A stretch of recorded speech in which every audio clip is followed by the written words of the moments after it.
Good evening, everyone. My name is Tom Chalmers, and welcome to Listen to This, Stories on Stage, tonight on the prestigious stage of the Orange Peel. So nice to be here, so thanks for being with us. This is a show that typically happens at 35 Below, the Black Box Theater underneath Asheville Community Theater, which is a much more intimate space. Basically, it's the size of this stage, really, is where we usually do this show. So yes, it's much more intimate there. We're a lot closer there. There, basically, I blink and tickle two people in the front row. That's kind of how close it is. We don't need mics there. In fact, I don't even need to tell the stories. I just need to think the stories, and people know what I mean. We're that close at 35 Below. But we're so excited to be here at the Orange Peel. And I always have music as part of the show, or at least whenever I can. And certainly being on stage here at the Orange Peel, we thought that music would be an appropriate part of the show. So we are going to open the show with someone who has contributed to Listen to This in the past. And we're so excited that he and his band could be a part of tonight's program. So we open tonight with Jeff Santiago and Los Gatos Negros!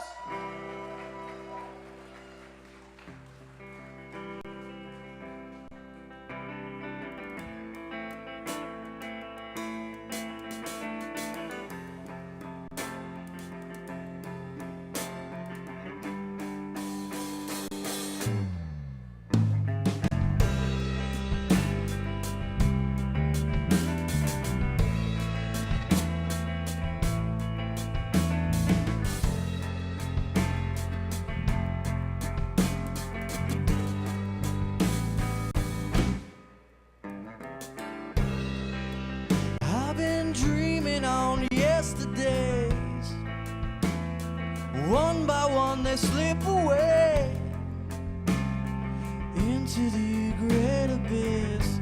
You lost your way, feeling like I've done before, always wanting so much more. Then you all slipped away. You know my ways.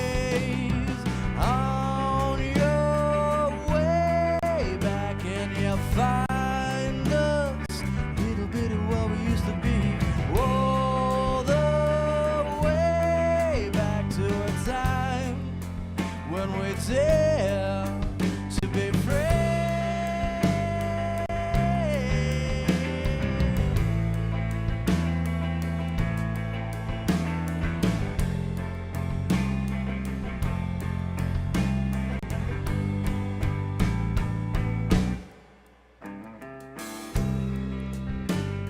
Remember when we would dream, stuck in all the in-betweens. Everyone knew our way, we knew one day. Everyone died a day, feeling on every day. I couldn't hold you near, walked away on your way back, and you find us, little bit of what we used to be, all the way back to a time when we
Thank you guys so much. We're going to play you a handful of songs before all the stories come out.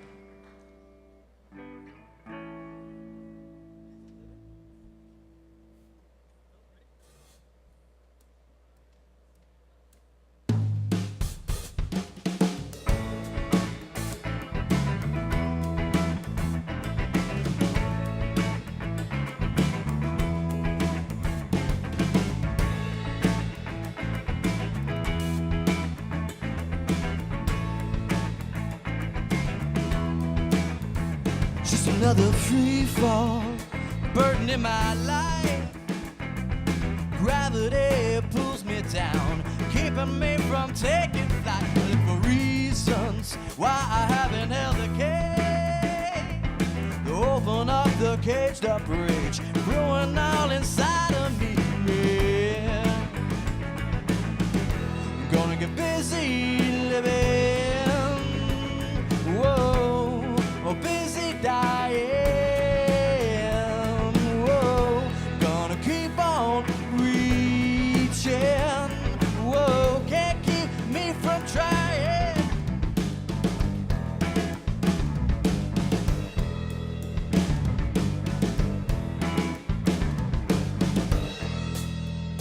No more deadening myself through a smoky haze, telling all my troubles, setting all my dreams ablaze. I got a longing, I'm falling in a sense.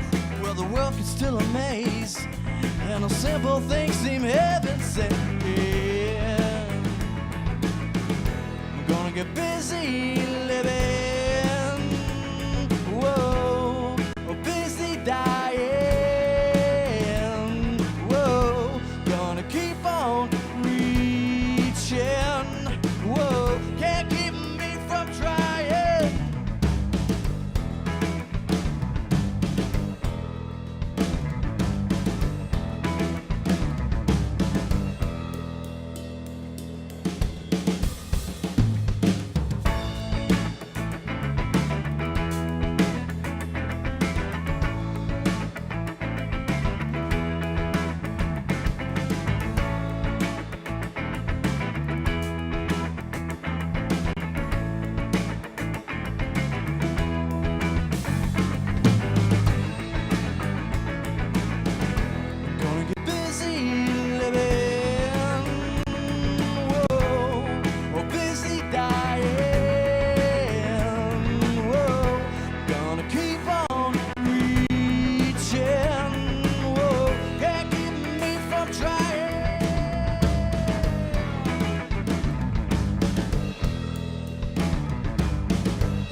Thank you.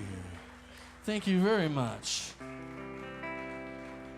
This is the next song called Fend, and well, it's about a lot of things about starting over and things like that, but I can't seem to understand how I would fend in my life without my dog.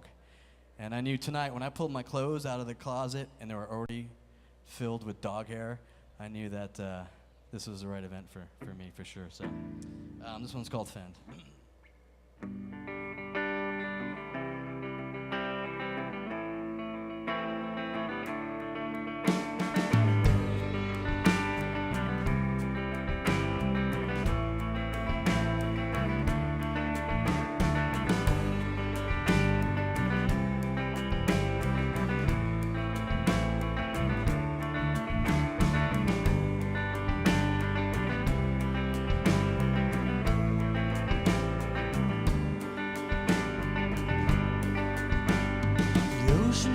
Lost a memory, washed away the sand where my footprints used to be, as I drift away in her undertow, caught between my past and where I ought to go, with the sting of assault in my open wounds. When healing's what I need, the tide rolls me towards the moon. You don't have to change for anyone, but be sure you will vow for yourself. How do I fend again? How do I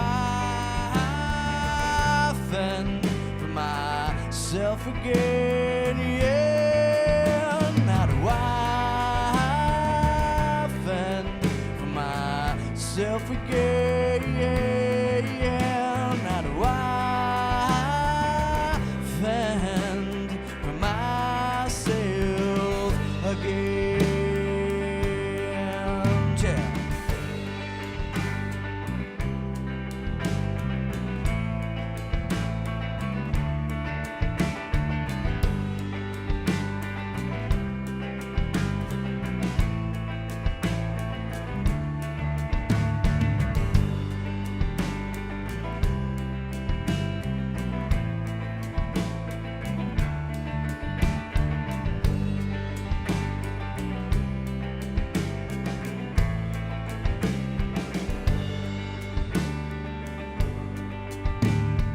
Fell for a girl named Los Angeles, who stole away the years, then threw me off a cliff.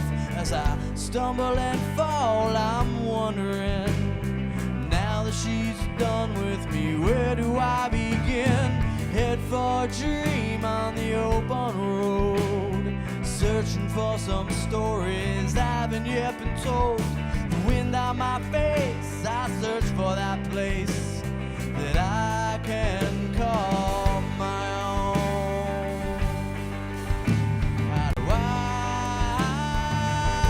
fend for myself again? How do I fend for myself again? Yeah. How do I fend for myself again?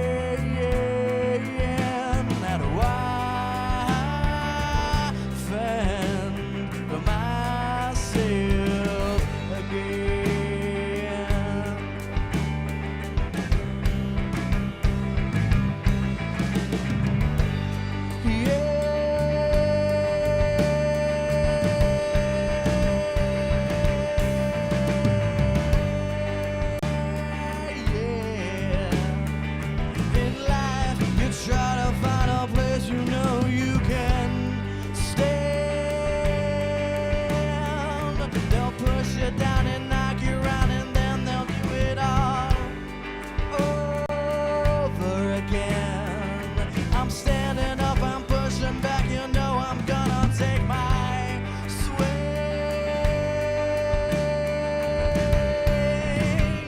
I'm just trying to find a way to fend. How do I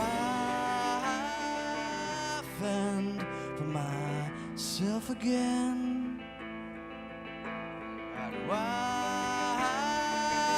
fend for myself again? Yeah. How do I fend for myself again? Yeah. How do I fend for myself again?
Thank you.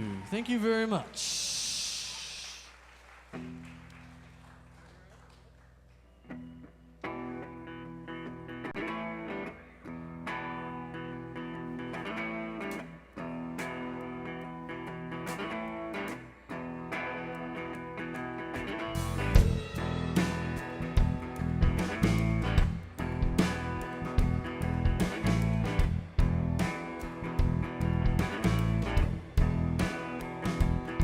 Last time I was here it was raining.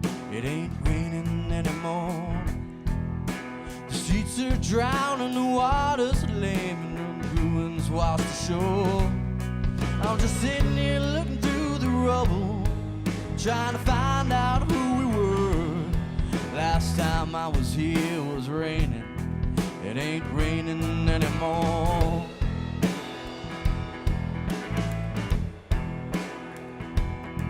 Last time I was here, you were waiting. You're not waiting anymore. The window's broken, the smoke's escaping, scattered across the floor. And the church bells are ringing through the sirens, and your coat was full of bullet holes. Last time I was here, you were waiting. You're not waiting anymore.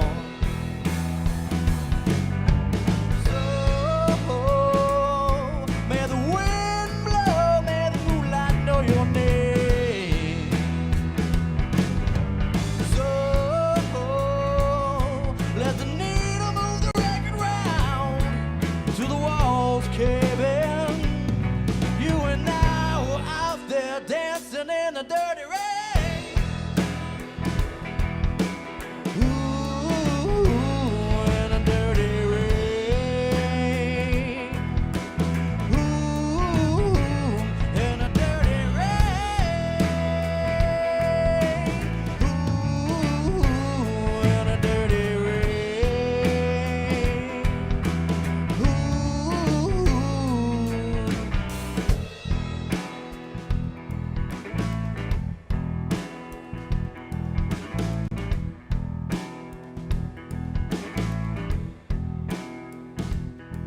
Last time I was here it was raining like you've never seen it rain. Your eyes were full of terror and the fumes from the gasoline, and the stars exploding with gunfire. I saw you smiling just before. Last time I was here you were crying. You're not crying anymore. So, may the wind blow, may the moonlight know your name. So, let the needle move the record round till the walls cave in. You and I were out there dancing in the dirty rain. Ooh, in the dirty rain. Ooh, in the dirty rain. Ooh, in the dirty rain. Ooh,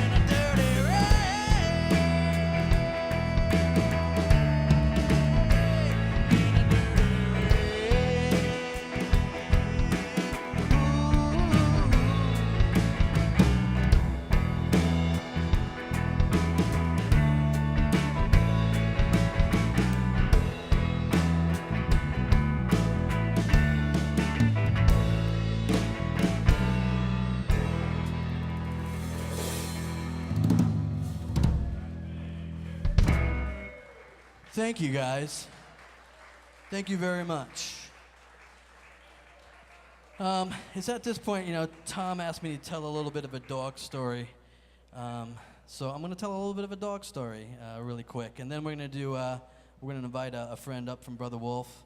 We'll do one more quick song, and then we'll roll through the stories from there. But back in the day, my wife and I were actually dog walkers out in Los Angeles. And the way that worked was, at the time, she had a Ford Ranger with a covered flatbed in the back, and she would pick up a whole group of dogs. I'm talking anywhere from 6 to 12 dogs, and she's a petite little thing, so even smaller than me, and she would have all these huge dogs that she would take, including our own dog, Celeste, who was a German Shepherd pit bull mix. Really, really amazingly intelligent dog who was extremely protective of Tiffany in particular, my wife Tiffany. And anyway, while I was out, I was driving a Honda Accord at the time, so I could only do hikes with certain dogs. So I would do hikes during the day, and then I would take a small group of about maybe 3 or 4 dogs to the park and meet up with Tiffany then. So one day I'm on a hike up in the Beverly Canyons, and while I'm top, I'm walking a big German Shepherd and a really old, ornery old Cocker Spaniel by the name of Bart. And while we're at the top of the hill and halfway through our walk, I basically walked them up the hill from their house and then back down. I get a call from Tiffany, and she's frantic, she's hysterical. She'd just gotten into an extremely bad car accident with all the dogs in the back. And she was pretty hysterical. So, obviously I checked to see if she was okay. She says, "I think I'm okay. I'm about to get into an ambulance."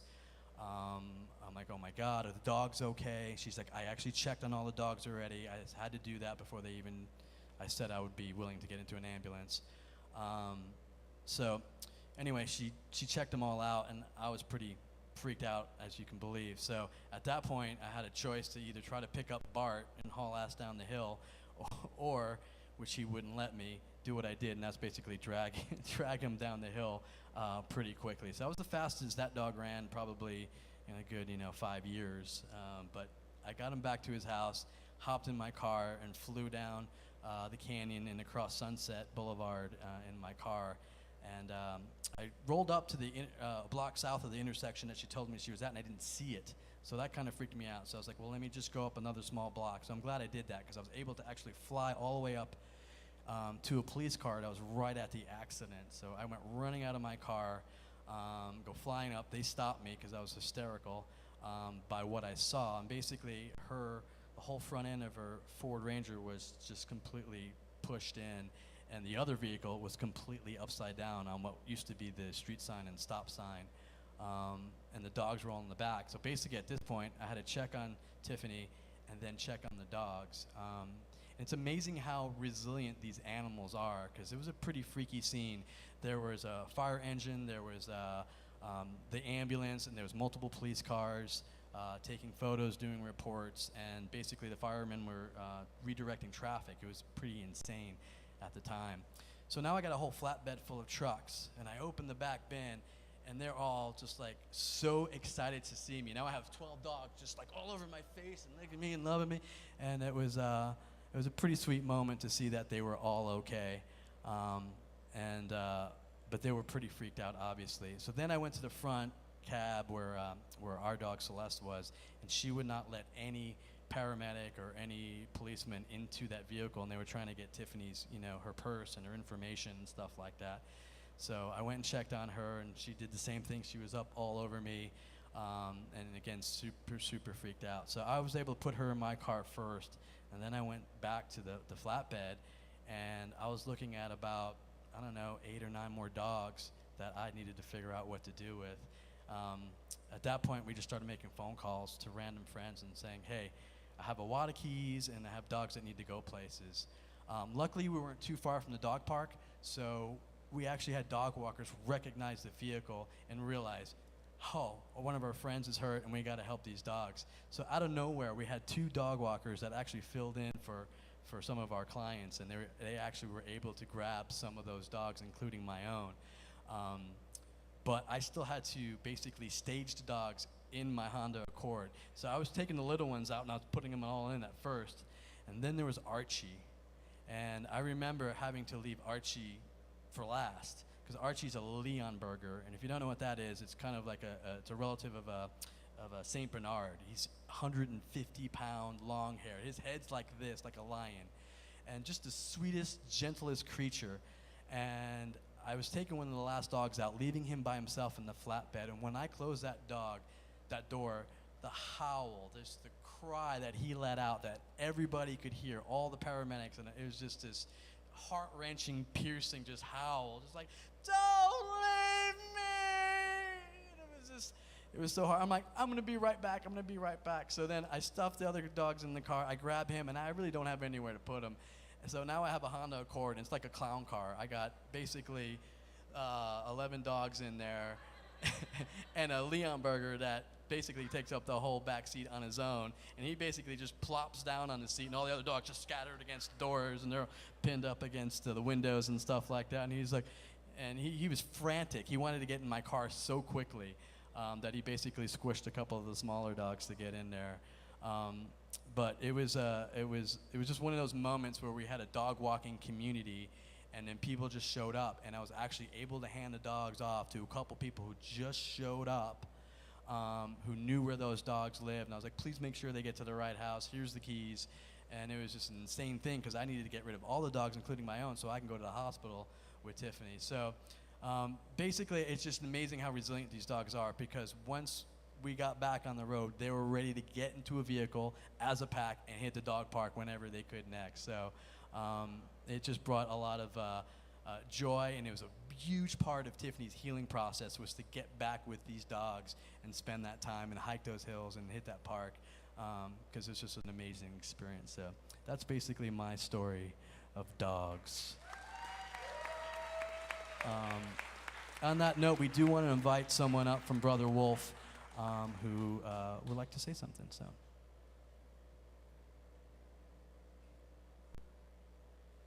Thanks, Jeff, for singing songs and sharing a story.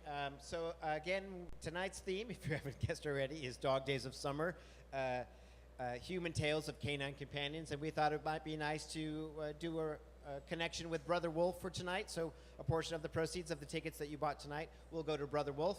And we thought we would have someone from Brother Wolf come up and speak about what they do and just give you a little idea of what some of your money is going to tonight. So here is Mike Stiles from Brother Wolf. How's everyone doing tonight? So I want to thank Tom and thank everyone from listening to this, and just this is an amazing event. Who here has a dog? All right. So out of curiosity, how many people have a dog or an animal from Brother Wolf? That's amazing. Thank you guys. That's awesome. So Brother Wolf started in 2007, basically as a group of foster homes to help relieve the animals from the shelter system by Denise Bitts.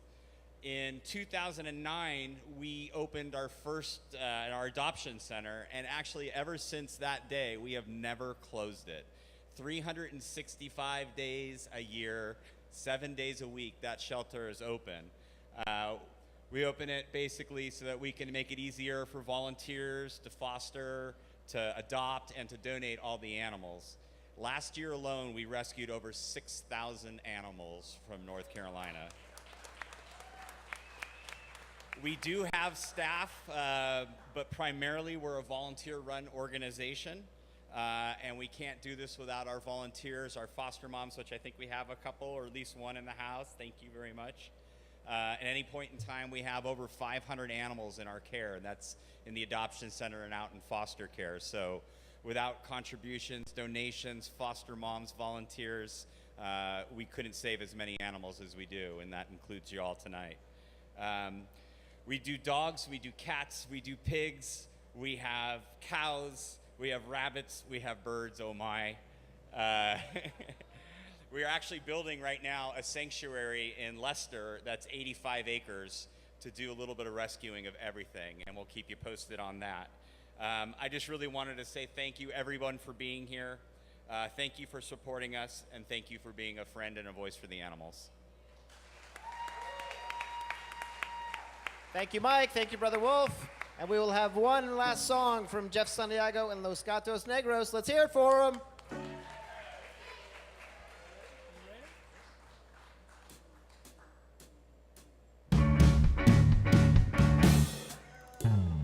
I'll be on my suit and tie, shit, tie. I'll be on my suit and tie, shit. Let me show you a few things, things, little baby, 'cause I'll be on my suit and tie shit, check it. I'll be on my suit and tie shit. Let me show you a few things. Let me show you a few things. I can't wait to get you on the floor, good looking. Coming out so hot and just like an oven. And I burned myself, I just had to touch it. And it's alright, 'cause it's all mine, baby. We don't mind all the watching, 'cause if you study close, real close, you might learn something. She ain't nothing but a little doozy when she does it. And she's so fine tonight. And as long as I've got my suit and tie, I'ma leave it all on the floor tonight.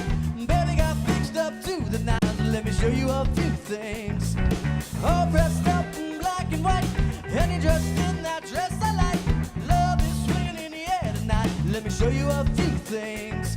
Let me show you a few things. Show you a few things about love, yeah. While we're in the swing of love, let me show you a few things.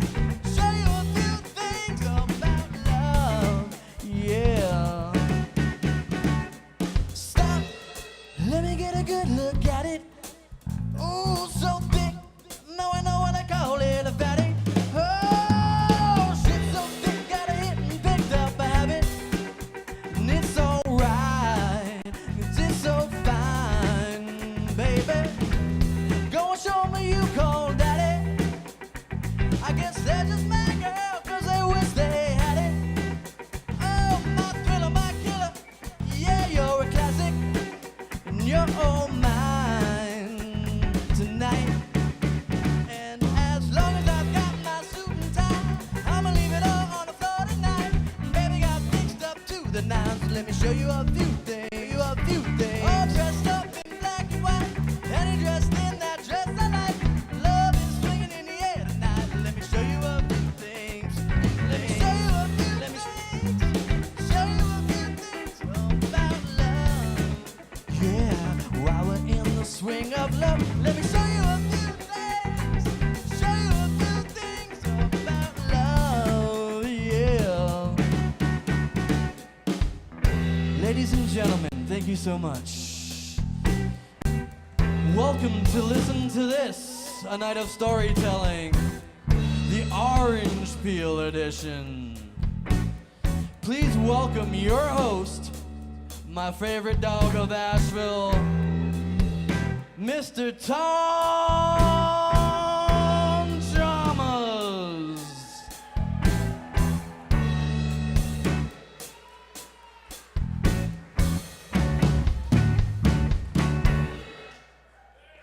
Woo! Let's hear it one last time for Jeff Santiago and Los Gatos Negros.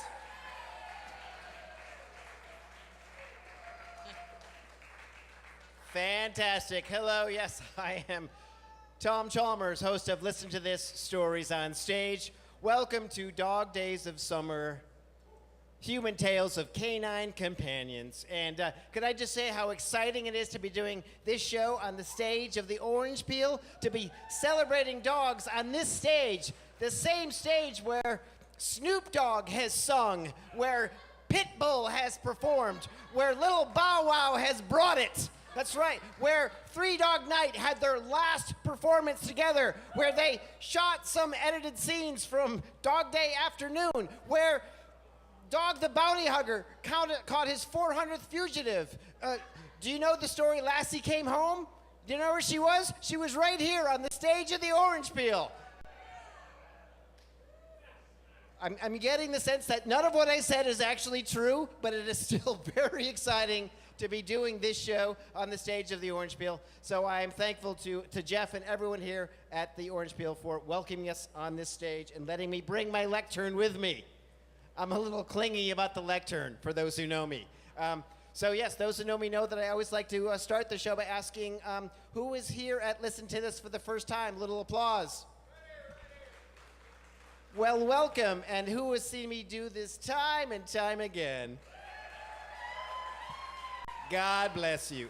For those of you who don't know, basically each month I choose a theme and then invite some of my favorite people up on whatever stage I happen to be on to tell a story or sing a song that somehow loosely relates to that theme. It may not rival the plot lines of the Republican National Convention, but we're pretty happy with what we do. And we are here again. So certainly tonight I have kept my word by having some of my favorite people on stage. Certainly Jeff Santiago, one of my favorite people, and his band. Tonight we have telling stories with us. Everyone who has told a story at least one other time as part of Listen to This. It was no mistake that I brought people to this stage who I knew could handle this stage. So telling stories tonight, we have Sarah Spooner telling a story, Grayson Morris telling a story, Jim Julian telling a story, and Betsy Puckett telling a story. That's a good lineup. I mean, whatever Moogfest, but that's a pretty good lineup on this stage right now. But not to be undone, we also have a song and accompanying video by Rod Murphy. So fantastic. So I'm very excited about the lineup that I have brought to this space tonight. And let me just say, I'm very jealous that you're all under the big ass fan right now, because it's wicked hot up here. It's wicked hot. Wicked jealous of you. And then, yes, so the theme, yes, Dog Days of Summer. And when I got the opportunity to perform here, and I thought, what would be a good theme for the summer that would bring people out? All of a sudden I was like, duh, dogs. Dogs. How have I not done this theme before? I have done this show for 9 years. 3 years in LA, now 6 years here in Asheville, and I've never done dogs as a theme. I've done Deja Vu as a theme. I've done patron saints as a theme, but I've never done dogs. So it just seemed like an obvious idea because people love dogs. Yes, am I right? People love dogs. Yes, you do, and deservedly so. So I figured that would bring people out, and it did. And I realized that not everyone loves dogs. Some people are afraid of dogs, and you have to be okay with that. But you figure this is Asheville, and dogs are everywhere. So those people probably weren't leaving their house anyways. You know, they probably open the door each day as they, no, not today, not leaving today. So I was very happy to do dogs as a theme because people love dogs. People love dogs. I was on a radio show yesterday talking about the theme, and the host was like, oh, dogs. You know, they don't do that for other themes. No one goes, oh, camping. Oh, my God, camp. Oh, breakup stories. Oh. So dogs, that's what a great reason to come out on a Thursday night in the summer. And then, yeah, so people love dogs, but let's be honest, you can love too much. You can. We're friends here. Let's just talk about ourselves as dog lovers. People can love too much. I just want to speak to those of you. Can we talk about the dressing up your dogs? Okay, the costumes on your dogs. Okay, let's go easy on that. Okay, it's a dog. It's not an American Girl dog. Easy on the costumes. They have an inherent dignity about them. They do not need a little bow tie and a beret. Like, let's just go easy on the costumes. And let's also just, how about easy on the baby talk, which is hard. I enjoy it. I love it as well, but easy. Little funny story. So I am not a current dog owner, but do have a cat. We had some company come stay with us for the weekend, and we pretended to have a policy of no baby talk with our pets.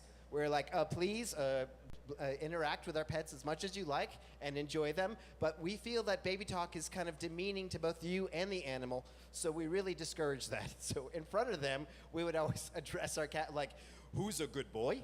You are. Yes, you are. You are special. You are adorable.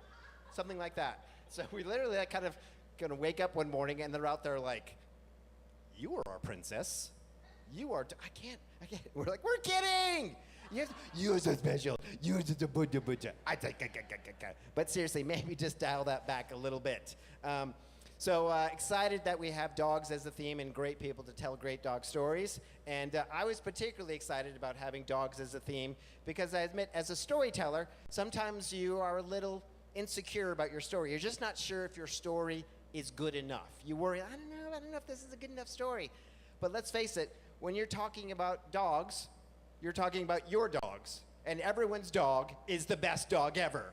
So if you're telling a dog about you're telling a story about your dog, you're telling the best story ever. So we each get to come out fully confident that we are telling the best dog story ever. And I don't want to brag, but I did have the best dogs ever. Yes, growing up, they say that you'll never forget your first love, and I certainly won't. For my first love was a beautiful German Shepherd named King. Oh, King. So, there he is. So sweet.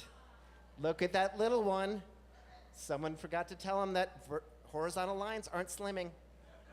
Someone needed to body shame that 4-year-old. But yes, King was such a beautiful, sweet, lovely dog with a really interesting history.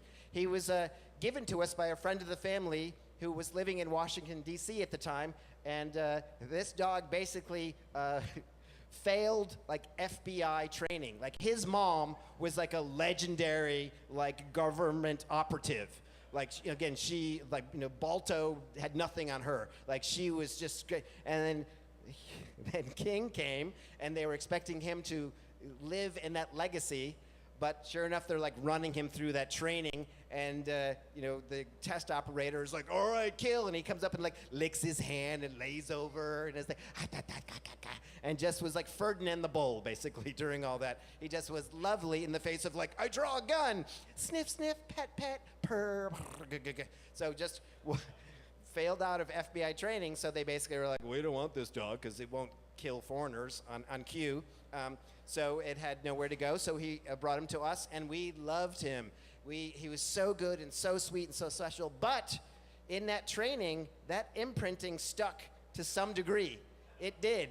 So just a few times, didn't happen a lot. He's mostly the sweetest, most lovely dog, but if you were ever a little too aggressive, particularly to my mom, all of a sudden, he would have like some Jason Bourne shit come out. He'd be like, "How do you know how to do that?" "Row." Seriously, he did. Like my dad was like a little too kind of cocksure one day, and kind of like kind of approached my mom with like an angle that King did not appreciate, and literally like running down, knocking him down, tearing his arm, like it was awesome. So again, total Jason Bourne. Right there, Jason Bourne, waiting for you to just do something a little too, something that just like must kill. So we had it in him. Luckily, he only did it ever so often. So yes, King, such a sweet, beautiful, beautiful dog. And so yes, they say that you never forget your first love and your first dog, and you don't. But I'll admit, I don't really remember kind of dogs 2, 3, 4, and 5. They were just kind of a bunch of other assorted dogs. You have that period in your life where you get the great dog, and then you're kind of looking for the next great dog, and it doesn't really happen right away. So I had that period. It's so sad. I don't really remember what we called her, but there was one dog, I think we just called her Lady, who was kind of like a black, long-haired dog. All I remember is that she had kind of permanent teats. You know those kind of dogs that like even though they didn't just give birth, they still just have permanent teats. And all I know is like every time you turned around, she was suckling something that wasn't ours. Like a possum would be like hanging out, or like a cat, or like a neighborhood kid. And you're like, "Get off of there!" So every time you just turned around, she was just like suckling something. Something was on her. So I think she was eventually kind of taken away on charges of public indecency. But so yeah, we had, I think, Lady. We had another dog called Fluffernutter that we just called Nutter. Which I thought, we called her Fluffernutter because she was kind of like white with brown patches, but eventually we just called her Nutter because she was crazy. Let's just be honest. Sometimes you just get a dog that you're like, nope, didn't all come together. Something didn't finish cooking up here. Because man, could that dog eat a couch. You know, when you like open a door, you're like, why is styrofoam, like little bits of foam, all the way out on the porch? That doesn't make, and you just follow the trail, and they just kind of get bigger and bigger and bigger as you turn the corner to the living room, and it is just disemboweled. You're like, man. And they're fluffing out, looking so proud. Look what I made for you. So yeah, not so good. And then we started our Basset Hound phase. My mom liked Basset Hound, so we had a dog called Linus Claude McTavish III. And sadly, his name was longer than his time with us, as he was a wanderer and didn't really come back one day. But we didn't give up, so we kept looking for a Basset Hound and eventually found the next love of my life, Buck. Buck, who looked a lot like Fred the Basset from the comic strips. There it is. Looked a lot like that. Similar red collar, and even had the little drawn wiggle lines around its tail, surprisingly. But yeah, Buck was such a sweet, long, beautiful dog that was great. And again, if you are an awkward, emerging teenager, as I was, walk that dog around the block every day before school, and all the girls stop and pet and go, "Oh my God, who are you?" Yes, thanks, Buck. But yeah, he was great. He always had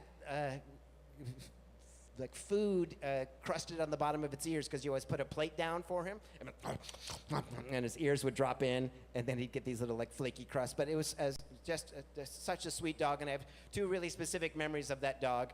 We were involved in a car accident at one point. We kind of drove through, and someone came through and basically clipped the end of our car. So we did kind of 2 or 3 or 4 kind of rotations in the car, like ah! And I just remember that dog just kind of going end over end, kind of across like a deleted scene from the movie Gravity. It was just like, and all of a sudden you're like scared and like, oh shit, no, cool, look at Buck, and then basically just kind of landed on the other end of the side of the car, and it was a bad enough car accident that the news came, and none of us got mentioned, but Buck got good time on the local news that night. They even did a little interview with him. It was quite good. And then the other thing I remember is he was a howler, as we discovered with the fire engines would come by.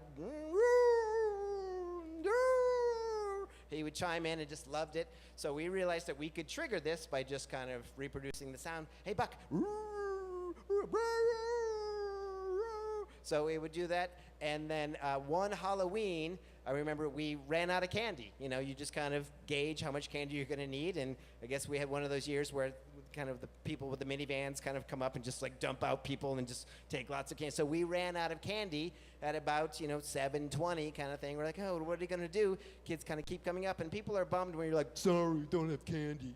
Like, you better have candy. So we figured we had to do something else. So we started scaring away trick-or-treaters by whenever the trick-or-treater would walk up, we would cue Buck. They'd be like, ding dong doo, doo. And I actually had never seen it before. It just seemed like something from a movie. But I actually saw a kid kind of back up down the stairs, fall into the bushes, and then kind of run away like, oh my God. Like, good boy, Buck, good boy. Such a sweet dog, and I will say his last day was one of the saddest days of my life, and just be ready. So tonight there'll be a lot of fun tonight, but there's also a lot of memories of how we said goodbye to our dogs, so there'll be some sad times for tonight. But yes, I would have done anything for that dog, for any of my dogs, and that is true. But I will admit, I hope for so much for any dog that I have or any dog that you have, but there are people out there who believe that we could be doing even more for our dogs. And as part of tonight, I agreed that I would show a PSA for someone who hopes that you will do even more for your dog than you are doing now. So please, let's hear the words of someone who wants you to do more for your dog.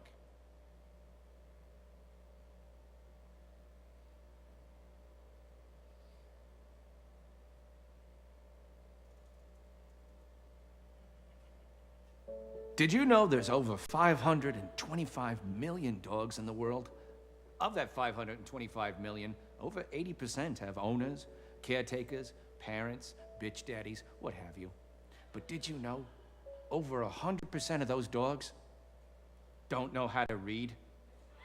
Hello, I'm Howard Carnivore of the Carnivore Institute for Hired Dogs. If we truly love our canine companions, why is it we keep from them one of humanity's greatest achievements? Won't you teach your dog to read? The first step is reading to your dog. Dogs might like such works as Green Eggs and Ham, Cloudy with a Chance of Meatballs, or Nicholas Nickleby. I don't know. I'm not a dog. In as little as 10 minutes a day, every day, for let's say 20 years, your dog might learn to read. And then he, or she, might pass that knowledge on to other dogs somehow or another. And then the world of literature opens up for the canine kind, and they can smash that glass ceiling that keeps them from their true potential. Teach your dog to read. Why haven't we done this already? Expend a little effort. Work with your dog. Have some patience. It doesn't matter if your neighbors call you crazy or your wife leaves you. Teach your dog to read. Reading to your dog will open up a world of possibilities. Of course, some dogs will never learn to read. But other dogs are good dogs and will learn to read and read well. If only you just get off your lazy butt and read to your damn dog.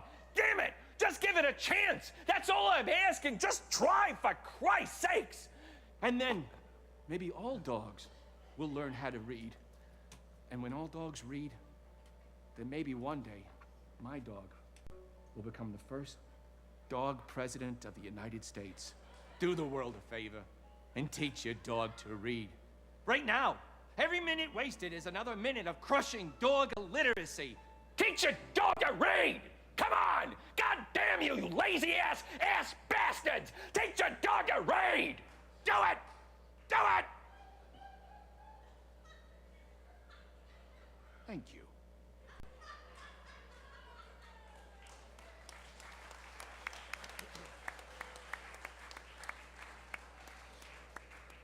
Thank you. That was a piece that was written by and starring Mundy Carter, who was here tonight. Thank you, Mundy. That I was lucky enough to get to direct and shot by Shane Peters, and we thought you might enjoy that.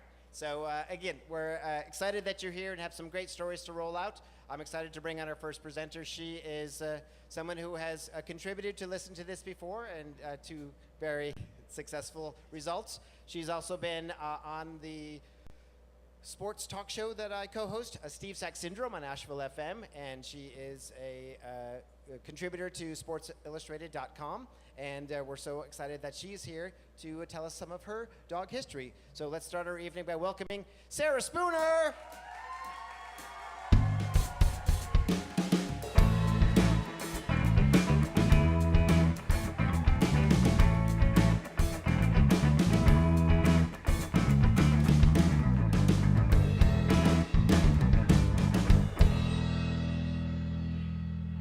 Walked around the stage a couple times, let you guys play.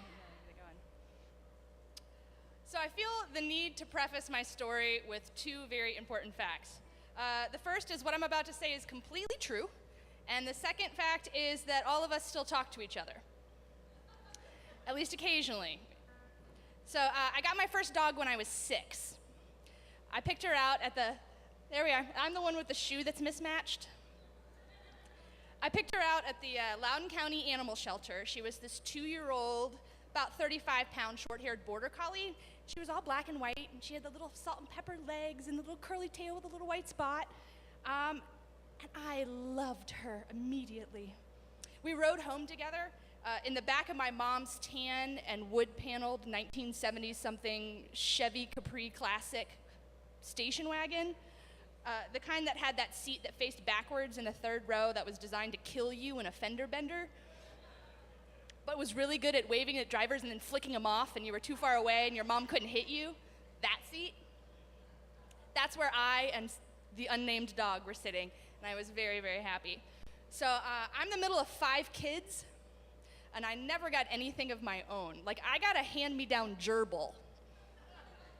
Has anyone else ever gotten a used gerbil before? No, it's just me. That actually sounds really gross the more times you say used gerbil. So my parents decided to register this dog in my name, and it was huge. It was the biggest thing in my life. I got my very own used dog, you guys. It was a banner day for kid number 3. I named this little border collie Sassafras after my favorite tree, because even when I was 6, I deserved to get a wedgie and thrown in a locker. Very quickly, Sassafras became the most beloved member of my family. She was the one we all liked. So my parents are magnetic opposites, and they could not be more different, and I don't mean that in the cute, like, opposites attract way. No, I mean that in, like, so you know when you have 2 really great things separate, and then you put them together, and you're like, no. They're like orange juice and toothpaste, or like tequila and high school reunions, or like milk duds and temporary crowns. Like, those are my parents. So they're divorced. They're like super divorced. They started divorcing when I was 8, and it took them about 3 years to finally finish fighting over all the stuff we owned. It was acrimonious, it was brutal, it was dirty, it was nasty, like it was napalm. Anything they could fight over, they did, and there was no like, let's be civil for the kids, that was never discussed. The kids were gonna be collateral damage, and we all knew it. So when the dust settled, they were to share custody of 3 kids. It was Amanda, me, and Elliot. And somehow the dog got lumped into that too. So whenever we went to Dad's, Sassafras came too, like family vacations, holidays, whatever it was, there was Sassafras. So she had 2 bowls, 2 leashes, 2 beds. It was like broken home kids with a broken home dog. It was the 1980s after school special. And so it was for several years until my sophomore year of high school. I was 15 now, Sassafras was 11. She was 11. She slept a lot, but she still had this tendency to wander from my mother's house whenever the invisible fence went down, and we lived in the country, so it went down all the time. Like clockwork, as soon as the power would flicker, Sassafras was gone. She would sneak through the fence, and she'd be miles away. But as long as she kept the collar on, as long as the power was on, everything was fine. So one day, the fall of my sophomore year, my mother came home from work and said she was planning to give Sassafras away the next day. She was mad at my dad about something, and this was her revenge. It was specific, it was precise, it was brutal, it was like Fatal Attraction level terrible. Now, my brother and I had learned from a very young age that when it came to my parents, it was better to be the Viet Cong than the Redcoats. And by that I mean we would just smile and nod, and then the guerrilla tactics, it wasn't like overt rebellion. So Elliot and I snuck upstairs, and we called my dad and told him what my mom was planning to do. He was understandably furious, but we told him that we had watched Goonies enough times that we were really good at plans, and instructed him to stay by the phone and we would call him back. And for some reason he did. Like, okay. I like to think that he knew we were stealth like the Viet Cong, but we were brilliant adolescents with really expensive orthodontia. So we started our plan, and here's what we knew. Number 1, we had to steal the dog before my mom could give it away. Number 2, said dog had a natural tendency to wander. Said 3, we should exploit this trait. And 4, in order for this plan to work, we needed Mom to believe that Sassafras had run off on her own. As every good covert operative knows, the first step into any respectable clandestine operation is a really good name. After surprising little thought, we decided to call it Operation Hush Puppy. I am still so proud of this name. So here's how Operation Hush Puppy would go down. So imagine I'm doing this like montage style. So step 1, Elliot and Sarah would wait until it was almost Mom's bedtime, and then announce they were gonna take Sassafras on one last walk before she goes away forever. Also note, Sarah and Elliot have never, up to this point, taken the dog on a walk. We live in the country, that doesn't happen. But Mom would say yes, because Elliot and Sarah would use their saddest faces, and we would ask her when she was very, very tired. Step 2, Elliot and Sarah would remove Sassafras's invisible fence collar, hang it on the wall in a very conspicuous place. Visual proof the dog was not wearing the fence. Step 3, Elliot, Sarah, and Sassafras would walk to the extraction point, where Dad would roll up in his car, headlights off, engine in neutral. Elliot and Sarah would throw said dog into the back of Dad's car, and Dad would creep away stealthily in his Subaru. Step 4, Elliot and Sarah would wait outside until they heard Mom go upstairs for bed. Then they would loudly return from their walk, and they would hang the leash in an obvious place, and then loudly open and close the door to the basement steps as if they had put her down for the night, as they did every night. So sonically, the whole house now believed the dog was in the basement. Step 5, this is the crucial step. Elliot and Sarah would intentionally leave the basement's outside door open. The basement is no longer a safe place for a dog that runs. No, it is an escape route. We did this silently, like ninjas. Step 6, the next morning, my mother would call downstairs for the dog. The dog would not respond. The mother would find the outside door left open, the invisible fence collar hanging, and she would put the pieces together like she was Encyclopedia Brown. But Sassafras had wandered away. Her stupid kids left the door open. Yes. So while Elliot and I were staging a fake fight as who left the outside basement door open, the likes of which Meryl Streep's dramatic flares could not approach, 4 miles away, Sassafras was settling into her one-parent home. Operation Hush Puppy, raging success. But how do we keep up the ruse? Whenever my dad knew my mom was going to drop us off for visits, he just made sure the dog was inside. Perfect, no muss, no fuss. My mother was not looking for the dog, and the dog was not looking to be found. Everyone could have come out a winner of this story if this was the end of it, but it's not. Oh, there's more. Flash forward to a few months later. It's my dad's year to have us stay with him for the holidays. He'd thrown out his back a few days before and was unable to walk. He was crawling on his hands and knees, and so bringing the dog in on time was not a priority. And so it's Christmas Eve. There's an inch or two of snow on the ground, and my mother and stepfather pull into my dad's driveway to drop us off. And who's there to greet us? It's Sassafras, wagging her pretty little tail in the pretty little snow. What the hell is that dog doing here? My mom said, and I thought very quickly, oh, she just showed up one day, and we figured that since you didn't want her anymore, it'd be fine. We get to keep the dog, and you wouldn't have to deal with her anymore. It was like win-win, I said. And I'm selling this story with every fiber of my being. I practically went into Tiny Tim mode. I was like, God bless us, everyone. It's Christmas miracle. And my mom just scowled, and she didn't respond. So Elliot gets out of the Dodge Caravan with his duffel bag, and I grab mine. And I turn and take one step towards my dad's house when I hear the van door start to slam. And I whip around in time to see my mother has grabbed my dog by the collar, thrown it in her van, and is starting to speed off. I try to chase after her, and she runs over my foot. My mom stole my dog on Christmas Eve. My mom stole my dog on Christmas Eve and ran over my foot while doing it. My mom stole my dog on Christmas Eve, ran over my foot while doing it, and then called the cops and claimed my dad was a dog thief. The dog was still registered in my name. The cops couldn't do anything. So that Christmas, there were cops, a broken dad, a stolen dog, a sore foot, and a whole lot of crying. It was, without hyperbole, my worst Christmas ever. Through the tears, though, Elliot and I remained very hopeful that we could half-heartedly come up with a new plan that involved, like, stunt dogs and like, all kinds of fun things, but my dad just shot us down. He said no. We were dejected. Mom still planned to give this dog away, but now it was to spite her ex and her kids. It seemed like she had won. But wait, there's a third act. See, Dad had his back surgery on December 28th and was walking right afterwards. And it just so happened that my sister Amanda turned 18 on January 10th.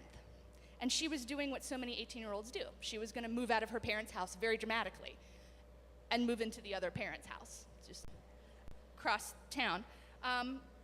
So while Mom was at work, Amanda packed up her clothes and her shoes and her CDs and the dog and drove the 4 miles to Dad's house.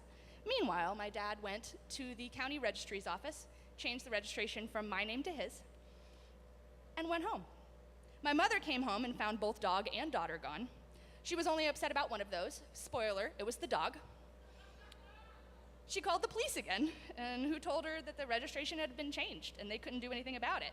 And she was furious, and she vowed revenge, but she never got it. I don't know why she gave up, but she did. And Sassafras lived to be almost 19 years of age, and she never saw my mother's house again.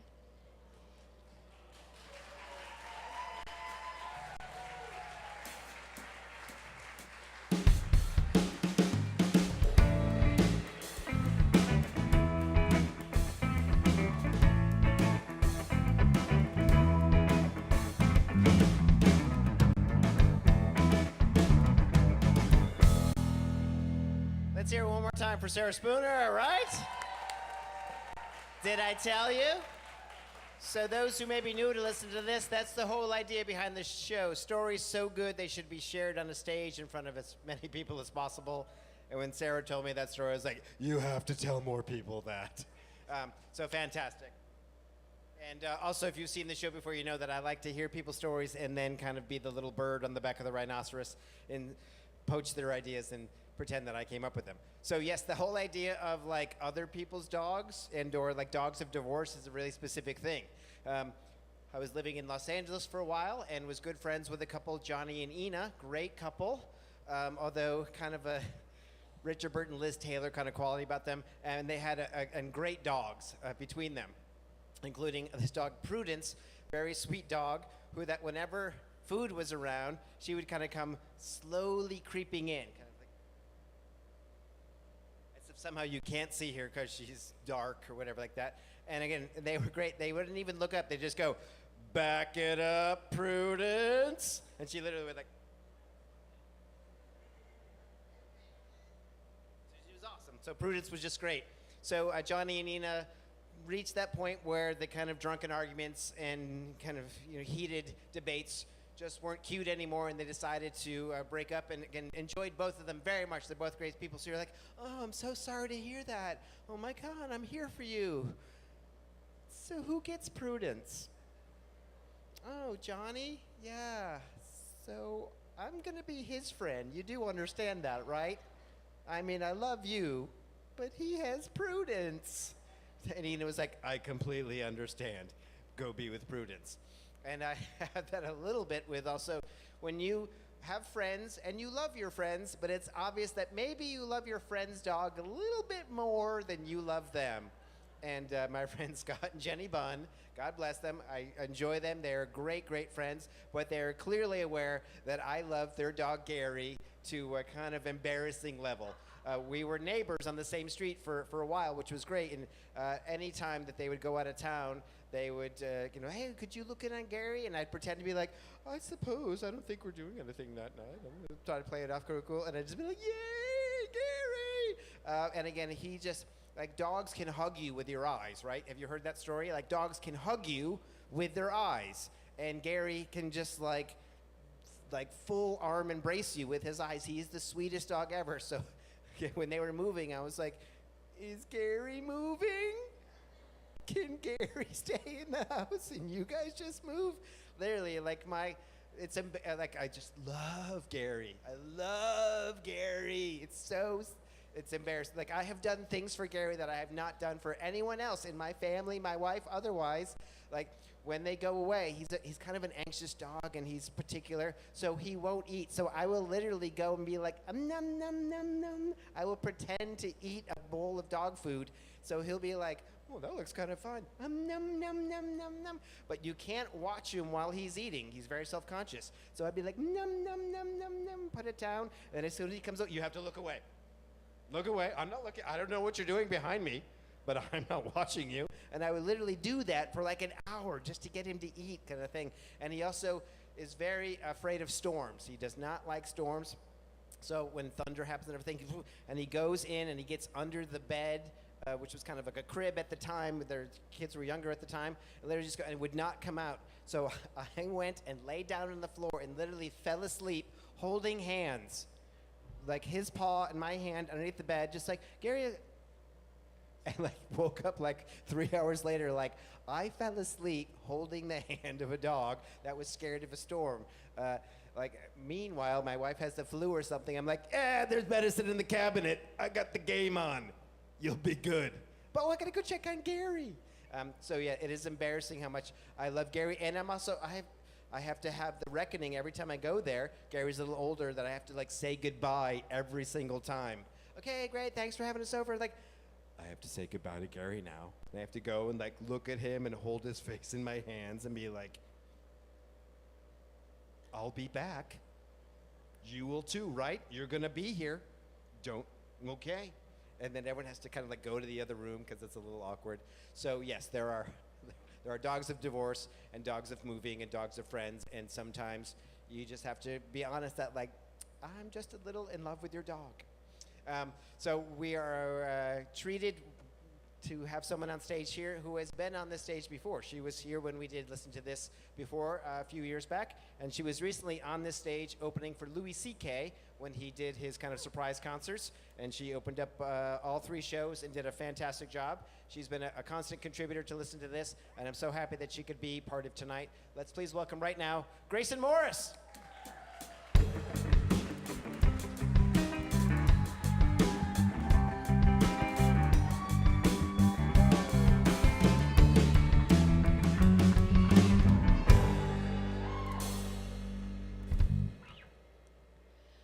When I was 10 years old, I was so fucking cool.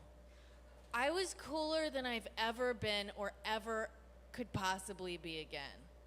I was just like a wilderness priestess, and I would run around barefoot all the time on gravel. I was just like in the mud, in a tree, building a fort with my own hands.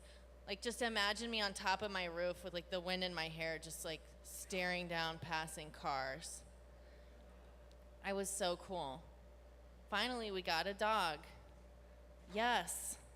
Okay, now I can be a huntress with my wolf. This is the best. We got the coolest dog ever. She was Snow White.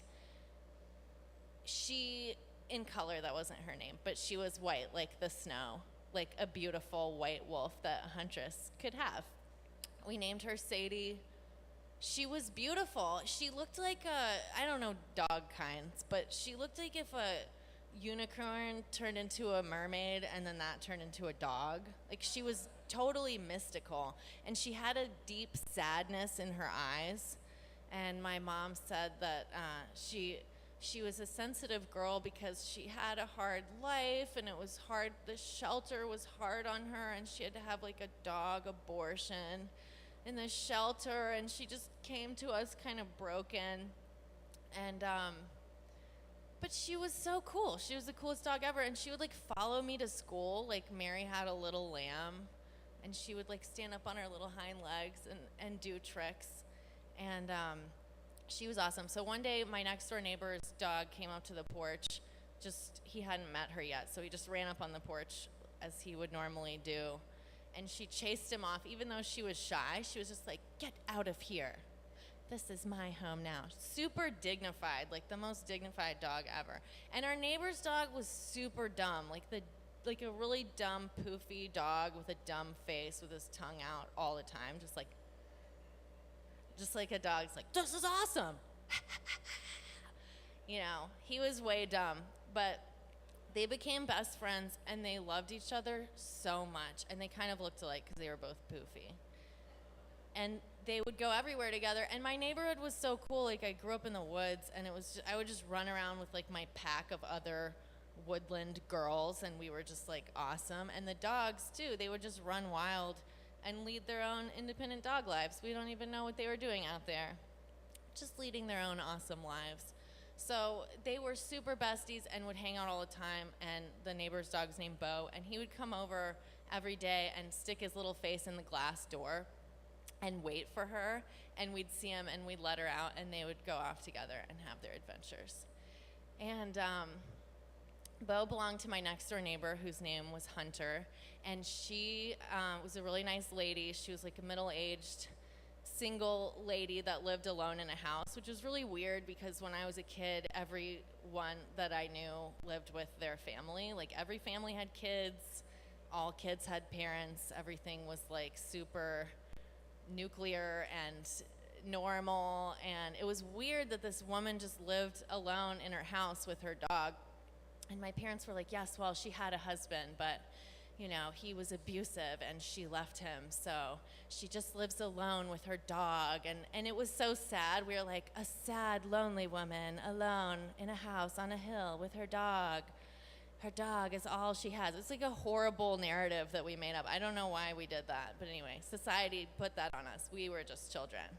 I blame society. But anyway, we were like, all she has is her dog. So anyway, one day we were playing in her driveway because we didn't believe in like yards. We were just like, we own everything. Everything we see is our territory, and we go everywhere. So we were just like playing in people's yards all the time. So we were playing in her yard with the dogs, and she had a really long driveway that went down this hill, so she was backing out of her driveway. And she hit Sadie. And Sadie, she like yelped, and then she ran around to the other side of the car and just lay down dead. And there was no blood. And she didn't look dead. I mean, she looked like an angel, and she looked alive, and it was so, when anyone dies, it's so hard to believe that they're dead. You're like, can't you just magically not be dead? Isn't there a way that we don't have to have this moment right now? So it was so strange to see her dead, and you know, I couldn't believe it. But Hunter was completely beside herself. Like, wherever she was going, she couldn't go there. And she was sobbing uncontrollably, and she just had to go home and cry. And I'll always remember her like as the neighbor who killed my dog, and my dog was her dog's best friend, and it was just the saddest thing in the world. And then her dog would still, because Bo saw Sadie die and be dead, but then her body vanished because we buried it. And so he couldn't see her body anymore. So he couldn't believe that she was dead. So he would still come to our house every day and put his little stupid face in the window, like, where's Sadie? Can she come out? And we were like, oh, God, she's dead, and you don't even understand because you're dumb. And also because maybe dogs don't always understand things, And he would come every day for 2 months. But then one day it was even sadder because he, did understand, and he stopped coming, and that was even sadder. And life is so sad. And after a few years, one day Bo died, and that was really sad because we were like, oh, Hunter, and Bo died, and all she had in the world is Bo, and it's so sad. And then a few years after that, Hunter died of cancer, and I was like, that's really sad, and she doesn't even have a family, blah, blah, blah. But when I was thinking about telling this story, I was like, I don't even think Hunter was sad. I don't think any of that was true. Hunter was cool. She left her shitty husband. She lived in her cool house with her dog and her cool, neighborhood girls. And she was into God, and she was, into her garden, and she had a great life. And she was good. And I don't know why we had this narrative about her. And I was thinking about this story, and I was like, Tom's like, oh, when you tell a story about your dog, it's really about you. And it's true. When I think about this story, I'm like, I'm still my 10-year-old self who's really fucking cool. Somewhere deep down, I still have a piece of that I'm trying to actualize every day. And I'm still kind of like Sadie, just hardened by the brutality of the world, but still super sensitive to it all. And ultimately, I'm Hunter. I'm just a single woman pushing middle age, just keeping it real on my porch and living a happy life. So that's it, guys. Thanks.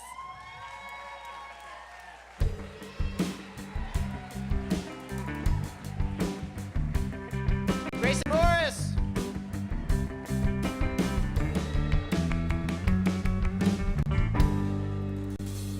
Thank you, Grayson. So yes, other people's dogs. So as much as we our dogs are the best, we also are very quick to be like, they need to figure out what they're doing with that dog. Everyone else's dog is the worst. So neighbors' dogs get interesting. Dogs in your vicinity. Growing up, we had there was a neighborhood dog, Rufus the Beagle, who just was my first version of just I'm gonna just live the life that I want to live. So he literally would go on top of the garage and howl at the moon. You're like, seriously? Dogs really do that? I don't care. I'm doing that. And he also would just go in the street and just stand there, and cars would just stop and honk and get out of the way. And he's like, what's up with you? What? I'm here. What do you want to do? And there's move. You could wave and do things, and he would just go and stand there, and all of a sudden just be like, done. And then traffic would go and be like, I love that. Another neighbor was our neighbor, the Jacksons, who had their dog Toto because the daughter, Tammy Jackson, who made you call her Dorothy because she literally lived every day like she was in The Wizard of Oz, to the point where she had a dog that looked just like Toto and called it Toto and kind of teased its hair and kind of dressed it up that way every day. And it literally would walk by you every day like, please kill me. Please. Please kill me, seriously. I can't watch that movie one more time. Please kill me. If you love me, kill me. And then we lived in New York City for a while. We lived in a 5-story walk-up, which actually I believe had one more story, because above us there was a couple with a large Irish wolfhound. And my wife grew up with wolfhounds, so they knew that we had some familiarity. So they would ask us if we would look after the dog when they would go away. And then, wow, when you have a large dog, it's like owning a classic car. Like, you just have to be ready for every single person to come up to you and talk to you and have the same conversation. So I'm just walking around these villages like, oh, are you walking him or is he walking you? Hey, get a horse. Like, yeah, okay, yeah, never heard, like, literally every single time. And then you're just, seriously, it's a dog and it has to poo. Can't we just have that? Do I not have to? Literally, people stop and go, hey, look what you got there. Hey, it's a large dog. They exist in the world. Be okay with it. But it was then sad to see it kind of like slowly like slump up the 6-story walk up like a slinky in reverse. Like, and it just shouldn't have been in that situation. But it was, and ever so I walked it, and I was the hero of the Latino community. And I will always hold that as a special time. A special time is right now, as we are about to welcome someone to the stage who has again contributed many stories and songs and things, and he's going to come and share both a song with you as well as a video he put together to play while the song happens. So I'm very excited to welcome to our stage right now, Rod Murphy!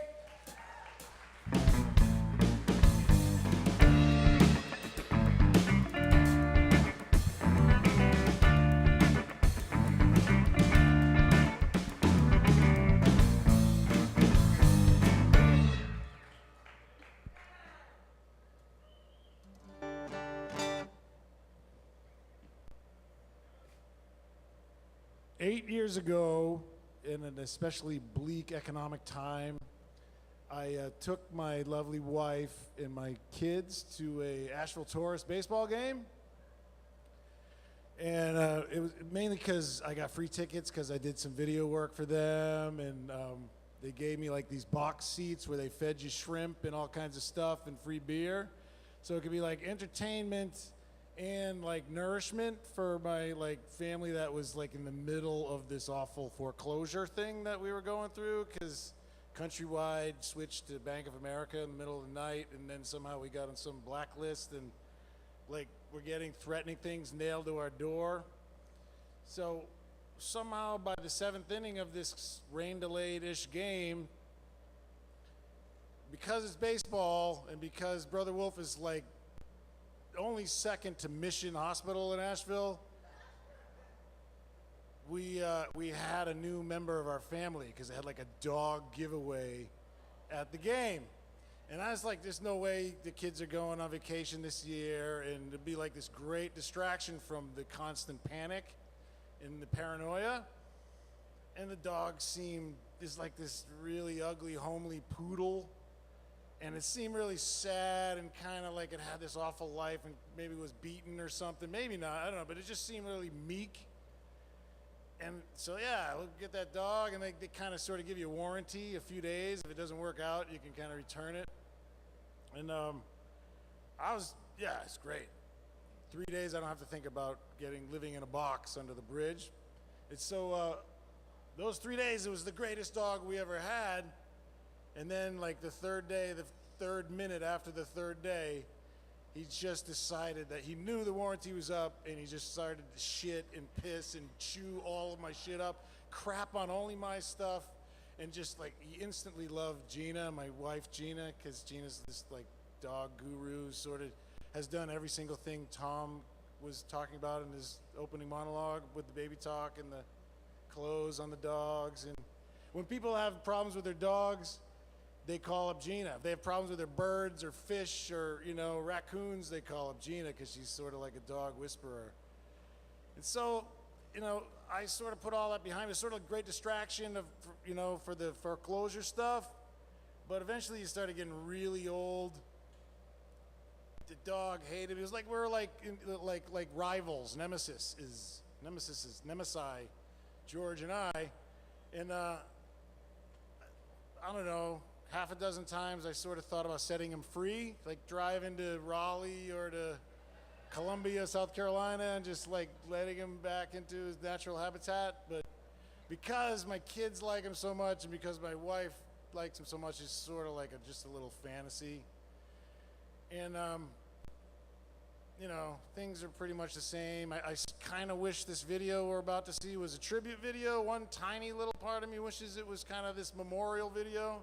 I'm pretty good at making those. People always ask me when their parents die if I can make them memorial videos, and so I was doing this today, and I was thinking, wow, someday this will be playing at George's funeral.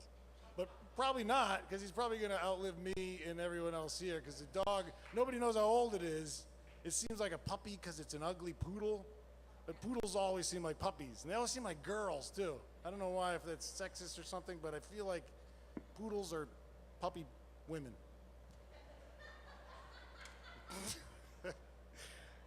Okay, so here's a little short film that I put together.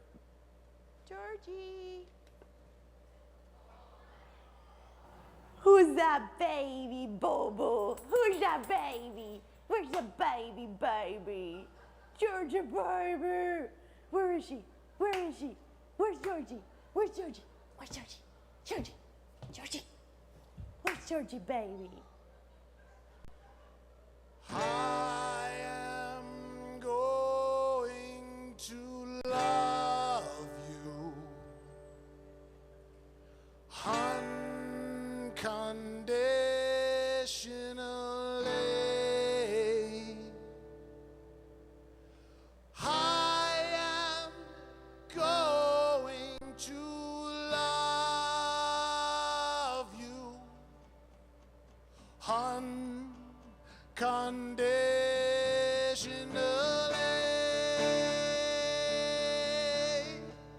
I love it how you bark incessantly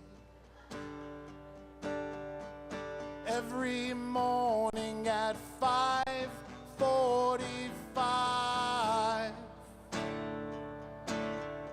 I love it when you growl and show your teeth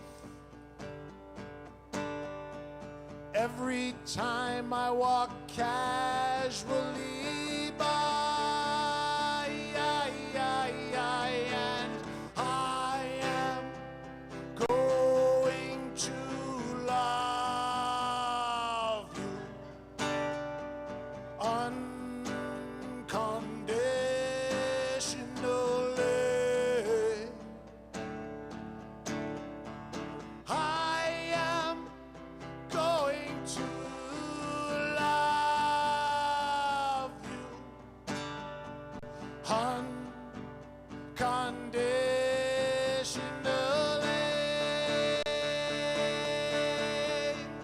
I love how comfortable you are in your own fur. You're never self-conscious about shitting all over the floor.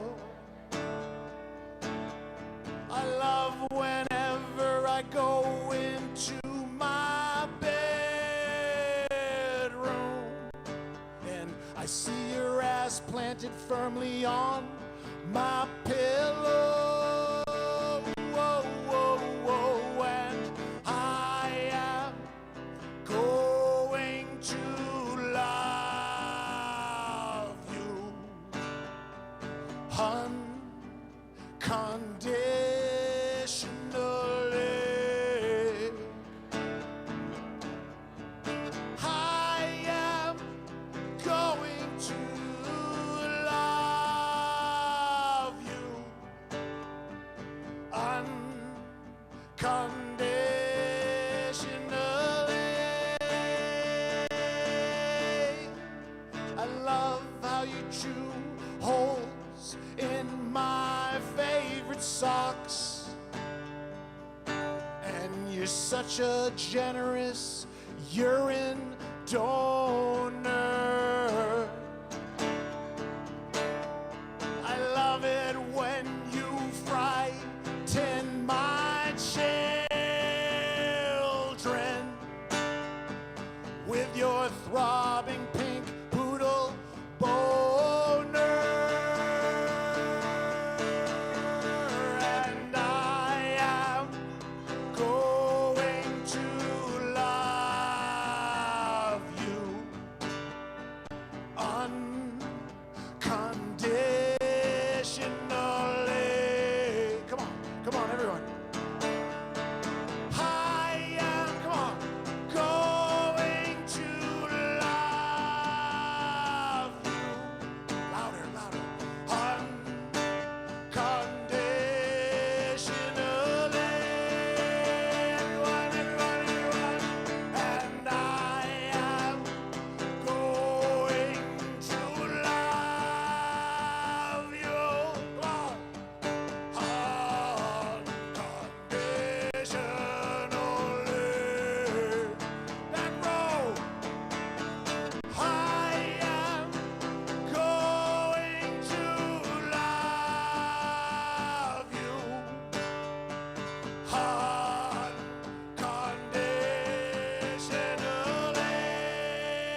whisper loud, going to love you. Whisper louder.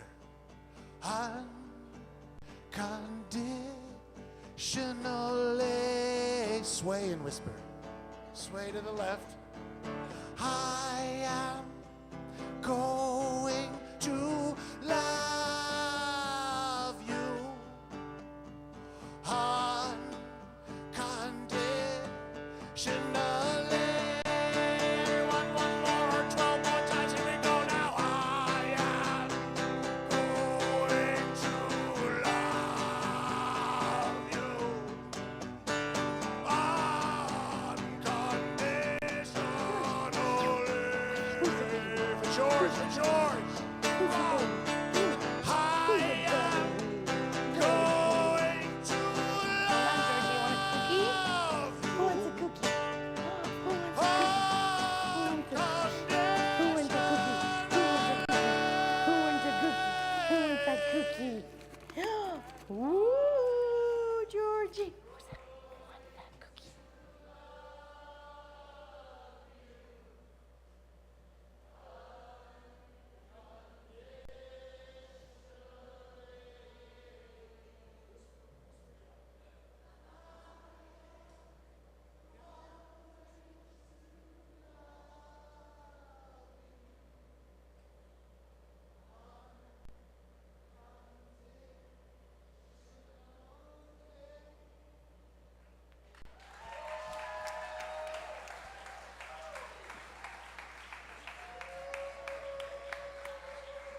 Rod Murphy and George.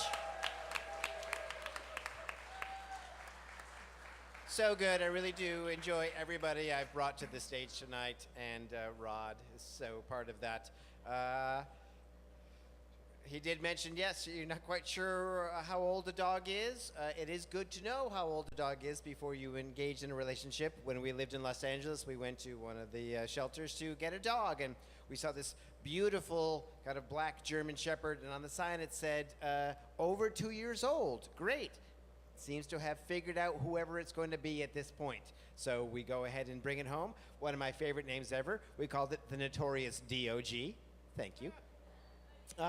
And we get it home, and it's very clear that this is not a 2-year-old dog. This is not a dog who has settled into its adult life. This is a much younger dog, as anytime we would leave the house, it would go into a complete state of panic.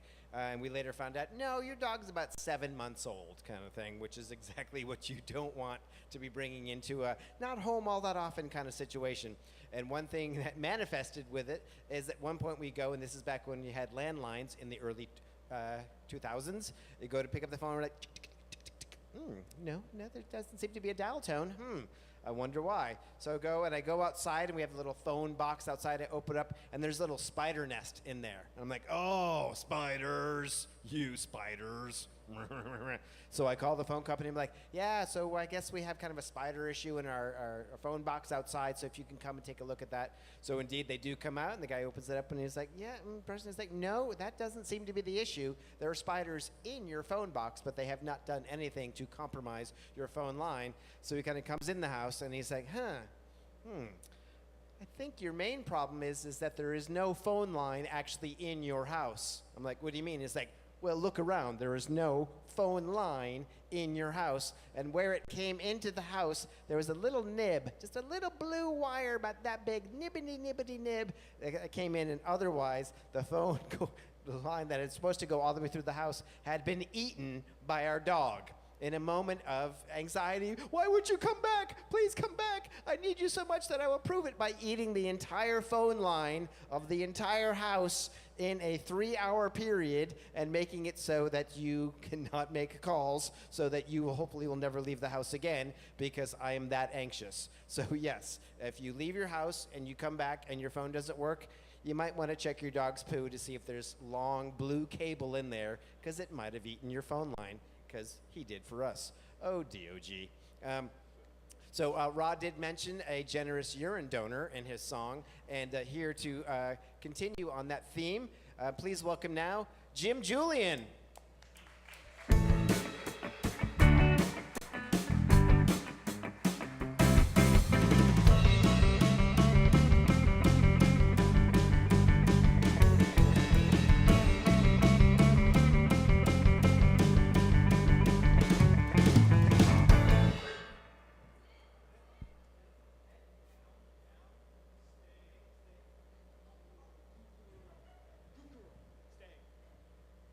Stay right there. This is Saffron. She's my puppet service dog because puppeteers are often emotionally insecure. There may be some images here. This is Monty. Monty is my dog. I loved Monty, and Monty loved me, but I think there was something else that he loved even more: urine. I have lived with dogs pretty much my whole life, and I am not a great dog person, unfortunately. I don't really understand what they're doing or what they're thinking about, but I think most dogs think I'm an idiot. Take urine, for instance. My last dog, Monty, loved urine. Loved it, loved it, loved it. He loved dispensing and savoring it. When we went for walkies around the neighborhood, he would pause at corners, steps, fences, stoops, tufts of grass, shrubs, anything that was at least 2 feet up, and release huge quantities of urine. And to make the experience complete, he would pause and take great care to sniff and smell the urine. Not only his own, but other dogs. This effort on his part bugged the piss out of me. We had coffee waiting in the kitchen for me. There was food in a bowl waiting for him. What the hell was this dog doing? And because I'm a human with somewhat diminished faculties, I did not realize or comprehend what Monty was doing. Monty was blogging. He was sending out and receiving canine posts, likes, comments, urine-based emojis, and he was doing it with some very impressive equipment. Dogs' noses and their brains are on a magnitude that puts us puny humans to shame. At a bare minimum, their noses are at least 10,000 times more sensitive than ours. If we could use the analogy of vision, as one scientist from Florida State University, go Gators, estimates what you and I see at 1/3 of a mile, dogs can see at over 3,000 miles away. Whoa. Science fact. Damn our monkey noses. Actually, monkeys probably have better equipment than we do. We are blind, and everyone else in the animal kingdom can see really well. You may think that this is a waste product. It is not. It is golden, distilled, purified, condensed information, and Monty knew it. It was information of the most complete and intimate kind of his dog clan. Every dog that lived and walked around our neighborhood was communicating with Monty. Herein lies the state of dog emotions, dog social standings, dog sexual availability, proclivities, inclinations, the dog outlook on the future, even dog mortality. It's all in here, but you and I will never know it. Humans lost it at the gate. What we gave up for all of this, upright walking, visual acuity, big brain, we lost here. We evolved out of all this good stuff.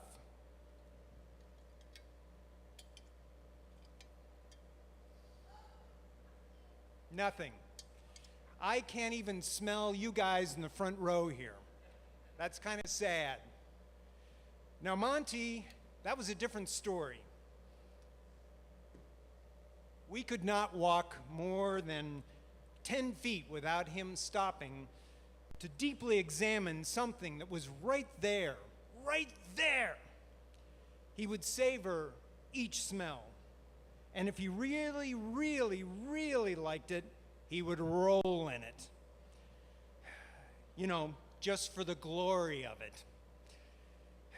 So, over the years of our walks around the neighborhood, I have compiled a list of the things that Monty liked to smell and then roll in, or at least try until I yanked the leash back. Let us begin the list. Number 1, cat feces. Yeah. Cat feces, always cat feces. And you know, cats try to hide them too. They bury them, but Monty could find them every single time. And then we would return to the house all happy with cat feces stank on us. Nice. Number 2, old food, preferably 3, 5, 4, 6, 8, 10 days out of the box. Nice. Number 3, old vomit. Yeah, which is pretty much old food, just better processing. Number 4, a dead squirrel. Yeah, or at least what has been left over after a vehicle has run over it a few times. Number 5, deer piss. Yeah, especially deer piss for that rustic outdoor experience. Number 6, spilled beer, which is pretty much like deer piss, only just a little yeastier. And in this town, it's always available. Number 7, anything, and I mean anything, that an opossum has touched, tasted, licked, slept on, peed on, or defecated on. Possum, that's righteous shit, man. Number 8, our last one. Yes, number 8, you love it, you want to have it. It's a used tampon. Yes. Although when I'm thinking about it, Monty would rather eat the used tampon before he rolled in it. Like Superman's X-ray vision, Monty could see through any garbage bag to a used tampon. Sense the power of this dog. He would know what everyone was doing, or eating, or doggy dating, just by the smell, or how they felt about it. It was better than Facebook, better than Snapchat. It was almost like reading their minds, only through their nose. Monty would often pause and gaze out across the neighborhood with a determined squint, as if he knew what was up everywhere, all the time, everywhere. The urine had spoken. The pee don't lie. But Monty still had some grace, some dignity, as almost every dog does. He was always up for an adventure, and he was always happy to be with a sensory-deprived moron like myself and my family. And he lived in that gentle grace on his very last days. His usually ravenous appetite had begun to decline, and we were surprised. We thought he was just holding out for more cat feces and used tampons. But we took him into the vet, and they x-rayed his chest, and the liver was gone. A tumor had run all the way through it. There was no cure, no magic therapy, but we couldn't let him go. So we took him home, and we prepared for the end. We made him a comfortable spot, made sure he had plenty of water. His activity and his prodigious urine production had slowly ground to a halt. And on the worst snow day of last January, in the midst of a fringe festival that my wife and I are involved in, Monty could not stand up anymore. Curled up in a pantry, he still had the strength to wag his tail when we came in to sit with him. And as that soft morning and all its activities swirled around us, Monty gracefully stepped out of this world. I don't know if the other dogs in the neighborhood knew that he was gone. They probably did weeks before we did. He had announced that he was leaving. The P don't lie. My life is a little richer, having this funny, faithful, powerfully, nasally supercharged animal, sensual in all his forms, this little soul that had passed through mine. So it would be really nice and kind of all of you, if you would join me in a little howl in salute to a great dog. And for us, a species that has lost a decent functioning nose. That's sad. And for the magical, mysterious language of canine urine.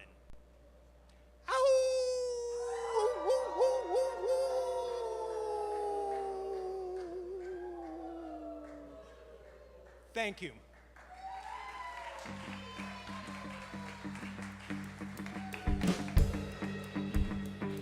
Jim, Julian, and Saffron. Woo!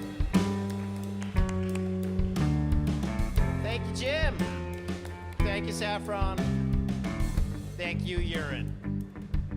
All right, we pushed her to our last presenter tonight. She has been part of Listen to This many times, and I'm so glad she could be here tonight. Let's please welcome to the stage Betsy Puckett.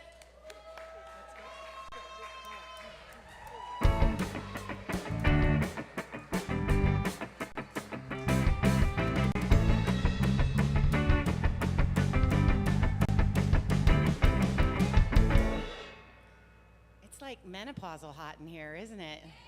All right. Home stretch, y'all. We can do it. So the first time I told this story, or part of this story, was many moons ago. I twist, right, boys? Hey. All right. So, the theme of the evening was gluttony. So I was like, oh, I have to tell this story about my dog. Then a couple years later, Tom's had another storytelling night. He was like, I'd really love it if you could come tell that story about your dog. And I thought, okay, well, maybe I should edit it, try to do a better job, and give it a title. So at that point, the title of the story was Shit My Dog Ate, a Canine Gastrointestinal Triptych. And then that was 4 years ago. And so he asked me, he's like, hey, could you come tell that story again at the Orange Peel? And I was like, okay.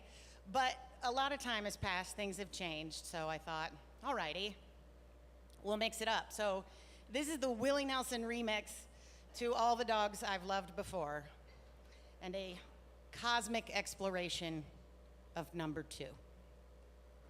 So this is Fred. That's Fred's resting face. Always a smile. I have zillions of pictures of Fred just like that. To know Fred was to love Fred. And my husband and I, we met him when he was a puppy. And he didn't come from great circumstances. He was covered in fleas, covered in ticks. And we brought him home. He looked like this little fuzzy footstool, a little leg at each corner. And we took him straight to the vet. Now, we lived in a relatively small house. It was about 800 plus square feet on a good day. So we were looking for a medium to small dog because we already had another dog who needed a weight loss program, equals puppy.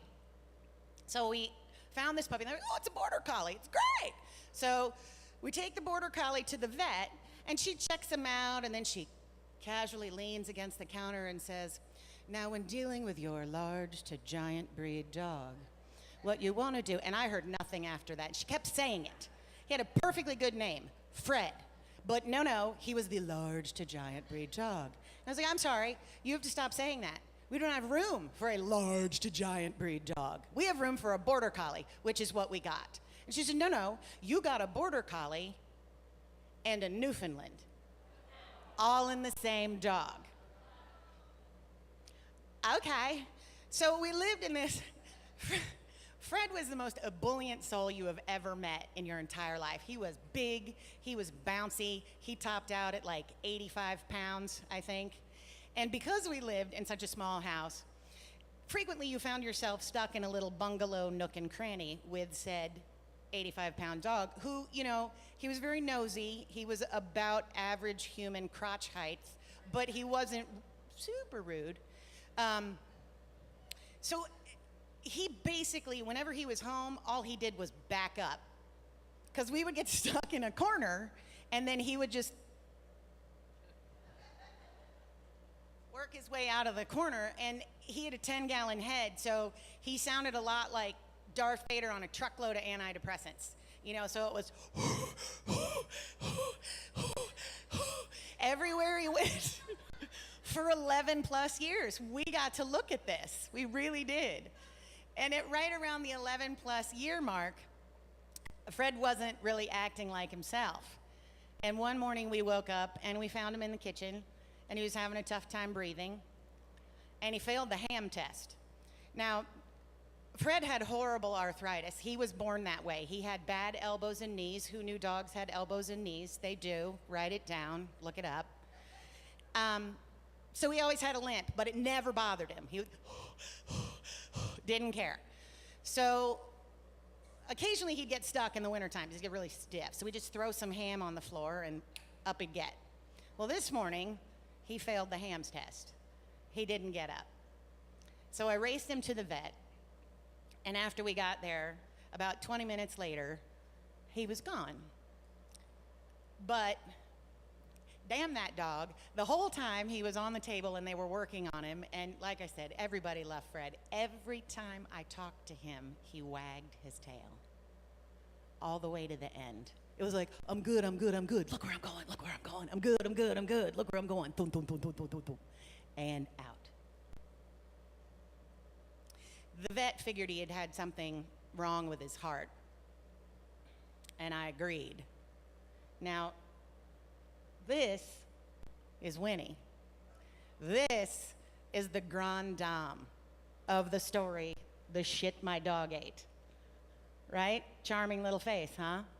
So I met Winnie in 1999. I was living in LA, and I moved out there with my best friend. We were both single. We were going to be living the dream, and the dream came with dogs. And the whole no-kill clinic thing was kind of a new phenomenon. So we wanted to feel like activists. So we went to pet orphans.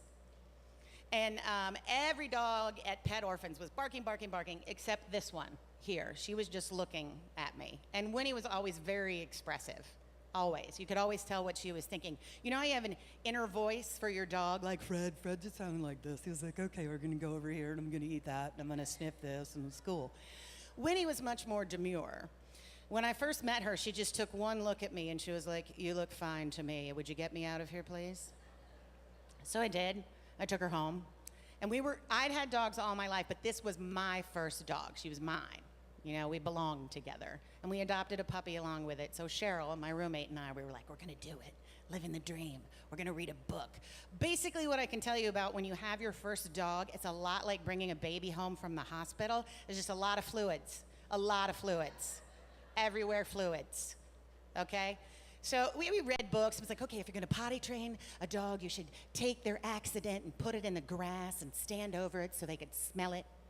So we're standing in this little patch of grass in Beverly Hills Flats, don't be impressed, with a piece of poo on a paper towel with these yellow kitchen gloves on our hands, both dogs by our side, standing there like Girl Scouts around a campfire. Living the dream! So we were like, all right, we got this going. We got this. Skip forward, Cheryl comes home from work with a sheet cake. Now, I don't know what her boss was thinking, like, hey, these two single girls really need a sheet cake that you have to walk sideways through the door to get it into their home. Not only was it a sheet cake, it was chocolate ganache. Boys, that is the thickest, richest chocolate on the planet, okay? You want to get out of the doghouse? Buy your woman some ganache, okay? So she brought this, not a fish story, she brought this cake home, And, you know, the dogs were fine. They were potty trained. We'd had them for a month. They were lovely. So we left it on the counter like idiots and went out to dinner. Now, the puppy was in a kennel, and I get home, and it looks like someone has sprayed the kitchen floor with brown confetti. And Winnie, her eyes are literally bulging out of her. I mean, she made human noises. So, you know, in case you weren't aware, chocolate is toxic to dogs. They can handle about an ounce per pound. This was well over that. So I called the vet, and they were like, well, you need to induce vomiting, okay? To induce vomiting in a dog, you have to give them hydrogen peroxide. Let me tell you how much fun this is. And there's math involved. So I had to give her this hydrogen peroxide. Part B, if your dog does not vomit within 20 minutes, then the hydrogen peroxide eventually becomes toxic, and then you have to race said dog to the vet where they get some other ungodly product. Thankfully, it's 17 minutes, and we subscribe to the LA Times and the New York Times. Thank God, the thickest newspapers on the planet. Covered the floor with them. Here we go. Time. We're good. But this sort of started a lengthy event, sort of a monthly event with Winnie. She had more nicknames than a frat boy. She was Winnie, Winster, Winnebago, Winona, and Chubbs. She didn't particularly care for that one, but we all have issues. So the next episode, I recall, we came home and the fruit bowl was empty. We left the fruit bowl out. The fruit bowl. There was nothing left in it. Not a banana, not a peel, not a seed, not a nothing. Now in LA, you have to curb your dog by law. You know, you got to pick up their shit, okay, wherever you go, or you get a fat ticket. So you have an up close and personal relationship with your dog's poo. And that one was really, really just scented so nicely. It was the easiest poo to pick up ever when she backed out that brown Volvo. Now, item number 2 was, you know, the latest craze was this loaf of bread that was basically like a brick, that if you ate 4 slices, you lost 10 pounds, and then you drank some juice and everybody was happy. Well, she ate the whole damn loaf before we ever got a chance. A little bit of the plastic bag as well. I swear, her poop chute opened and this conveyor belt emerged, which is the definition of pinching a loaf. I mean, out it came and just right on the ground. Then, of course, there was the bowl of holiday Hershey's Kisses, which was super festive, all red and green and silver and shiny. But I believe the best episode, we had a neighbor, and her name was June Anita Hockwald. June has been living in LA for over 20 years, but she sounds like she left the Bronx yesterday. We call her Tune because she sings things randomly in the middle of sentences. I don't want to hear about it. That's her. And occasionally, she would babysit the dogs because Winnie clearly had this pica issue, you know, where she would just eat random things. So she goes and she hangs out with June for a day. She comes back later that afternoon and she just starts throwing up all over the place. So I call downstairs, like you do, because you walk nowhere in LA. And I talked to June, and I was like, June, what did she get into? And she was like, well, she got into the trash. There was some coffee grounds, a few tortilla chips, you know, nothing really too damaging. She also got into June's Valentine's box. Let me tell you what she did. It was a velveteen box. The lid was set delicately aside the bottom of the box. No scratch, no tooth mark. Those little brown wrappers, everywhere. No tooth mark. All the chocolate, gone. And when she dumped over the trash can, she did it demurely. She didn't spread it everywhere. But I noticed that Winnie was vomiting up primary colors. And I asked her, I was like, Tune, were there crayons in your trash can? No, honey, no, just the list again. And I was like, okay. She calls back 2 minutes later. I just found the box. So I'm like, okay, I know what to do. I'm gonna give her the hydrogen peroxide. Everything's gonna be great. Well, this time, she doesn't throw up. So I have to race her to the vet, and it's in the middle of summer in LA, and I am literally jogging her ass up and down the sidewalk in front of the vet's office. And I'm like, it's LA, throw up already. So we're running up and down, nothing. I take him in, and he was like, okay, we're gonna give her something called apple morphine. And I was like, well, that doesn't sound that bad. And he said, and then I want you to take her out back where the hose is. I'm wondering what's about to happen. She threw up her shoes. Again, human sounds. This is what I heard my dog. She made that sound like 4 times, you know? And I'm standing there, and I'm like, okay, I'm really sorry this is happening to you right now, but could we finally learn our lesson? Yeah, no. Entire jar of peanut butter. It looked like it missed the whole factory line. It was clean as a whistle. The peanut butter jar, you have not lived until you have smelled warm peanut butter vomit. You won't eat for a week. Well, the Winnebago was with me for 14 years.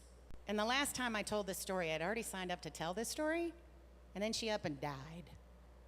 Diva. 12 days later, I had to tell the story. Now, she survived pneumonia, heartworm. She got me through 6 different eye surgeries. She helped me move back home into my parents' house at the age of 30. I mean, that's a friend. But she eventually succumbed to kidney failure. And I got the news from the vet. And it was tough because she looked like that. She looked fine. But I knew she was hurting. I had to make the call. I didn't know what to do. And a friend of mine told me, she was like, you'll know. She'll let you know. And she did. She wasn't one of those dogs, you know, the dogs that come up, they sit down, they put their paw on you, they're like, pet me. Not her. She would come up when I would have a bad day. She'd sit down, she'd look at me, and she'd be like, could we just big picture this for a moment? This is temporary. You're going to get over it. Everything will be fine. She gave me the look. I made the call. Normally, she didn't like to go to the vet, but this day, she walked right into the room and laid right down. She was ready to go. I had her head in my lap. I straight up I don't care what, you know, I had my head on her side, and after they gave her the shot, I felt something pass through my hand. It wasn't the last breath. Something moved right through my hand. So I'm looking at this beautiful creature who did nothing but give. And I'm like, what do I say? The only thing I could think of was, thank you. Now hang in there. Happy epilogue time, okay? This is Abe Vigoda. I don't know how many of you know who Abe Vigoda is, but one of his most famous roles was on a sitcom in the 70s called Barney Miller, and he played Detective Phil Fish. Now, Abe Vigoda actually passed in January of this year at the age of 90. Who cares? He was in his 90s, right? But prior to him passing, the soul of Phil Fish was slowly seeping into this character here. There it is. Press it. Boof. This is not a cat. This is a dog with a really convincing wardrobe. After we met him, we were like, my husband, he was like, you know, he kind of reminds me of Abe Vigoda. This is Fish. Now, I met Fish at Asheville Community Theater, shameless plug, and he was on stage during a comedy festival with an audience of 300 drinking people. I repeat, a cat on stage with 300 drinking people pretending to play the piano while this comedian stood behind him. He was playing Queen. Meow, meow, meow, meow, meow, meow, meow, meow, meow, meow, meow, meow, meow, meow. That's what was going on. This cat could have given shit one. He really could. It was like, okay, whatever. And I said to myself, you know what? I need to meet this cat. And it was later that I discovered that he was not a cat. But we had some karma to work out, because the greatest thing, Winnie had a lot of great things about her. But there was one glaring exception. She thought cats were delicious. So she came with a body count. So I figured we should just get that karma like all settled now. So we ended up going to Brother Wolf. Shameless plug, donate, sad puppy eyes. We ended up going to Brother Wolf where we discovered that Fish was a diabetic. Now, as an aside, human people will tell you, oh, diabetic animals, they're so hard. They're so expensive. How much ridiculous crap do you buy yourself every month? Think about it. You could spend that on a cat. And B, if you think a lot of work is bending at the waist and pushing a plunger 2 times a day, you got problems I can't help you with. That's it. That's all it takes. That's the diabetic cat. Now, my husband will tell you, he's out there somewhere, 8 times a day how much he hates this cat. So not true. So not true. We went to meet him. I'm like trying to work out the whole stigma of the diabetic animal thing at Brother Wolf. Can we do it? Can we not? Ba-ba. And he's up at the counter. I'm like, what are you doing? And he was like, we're doing this, right, babe? Uh-huh. He has lots of lovely redeeming qualities, Fish does.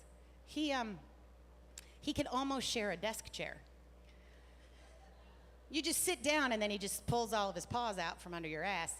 But I will tell you this, that if you share a desk chair with a not a cat for too terribly long, eventually you will end up going internet shopping together. And that happens. It's all his fault. Anyway, now, I believe that animals should have buddies. I mean, they're pack animals. Cats, kind of, sort of, but man can't live with cat alone. I just don't understand how you could do that, because when you live with a cat, it's almost like living alone. You just chuck some food at a bowl and ignore it, and everything's good, So, this is Rupert. Yeah. I met Rupert 2 months after Winnie died. He belonged to a dear friend of mine and also a coworker. He brought him to work. And Rupert wandered right over to me, curled up in my lap, fell asleep. And it took all my power not to just burst into tears and take him home with me. It looks like a little Bernese Mountain Dog, right? Well, skip ahead 2 years, my buddy, my coworker, he found himself in a situation where he could not keep his dogs. And we were just randomly chatting on the phone one day, and he was like, man, I'm so upset, I have to rehome my dogs. And I was like, which dogs? And he said, well, Rupert. And I was like, bring him over on Sunday. So we brought him over on Sunday, and that got out of his truck. I took one look at him, and I was like, you're gonna live here. So Rupert is the most gregarious dog on the planet. He could make friends with a rock. He really could. He's just the sweetest thing ever. Now, like I said, I don't like the word owner. I don't. I think you belong to your pets. You belong together. Like you belong with your family, sort of, sometimes, with therapy. But you really belong with... Winnie and I belong together, Fred belonged to Ben and I, my husband. Rupert is the most amazing family dog. He will literally lie down on my 7-year-old to keep him from making a dumbass decision. He's fantastic. So I told you this was going to be an exploration in number 2. So let's review. Fred passed away almost exactly 2 years to the day after Winnie. Almost 2 years to the day. 2 months after Winnie passed, I met Rupert. 2 years after I met Rupert, he came to live with us. And he came to live with us 2 months after Fred passed. And Fish is just an anomaly. Nobody really understands how that happens, but he's part of us. I don't know how it works, but it works. So, I'm just going to be rolling with the number 2 until the wheels fall off. Thank you.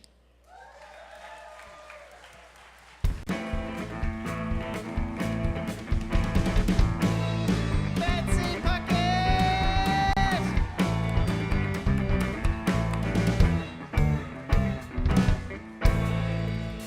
Now is the time of the night where we say thank you and good night. So I just want to say thank you to the Orange Peel for giving us this opportunity, Jeff Santiago and everybody here. I want to say thank you to Asheville Community Theater, Susan Harper, and everyone there who gives us a chance to do this every month in a more intimate space, but we love it there so much. We will be there next week, next Thursday at this time, doing the same theme, Dog Days of Summer Part 2, so come join us there. Proceeds going to Brother Wolf as well. Thank you to Brother Wolf for coming out tonight. Thank you to Jeff Santiago and Los Gatos Negros. Thank you to everybody who contributed to Story tonight, Sarah Spooner, Grayson Morris, Rod Murphy, Jim Julian, and Betsy Puckett, and thank you for coming out and making your Thursday night about storytelling and about dogs. I love Asheville. I love that we can do this, and this is what people want to listen to. So thank you so much. So as always, thank you for listening, and get home safe. Good night, everybody.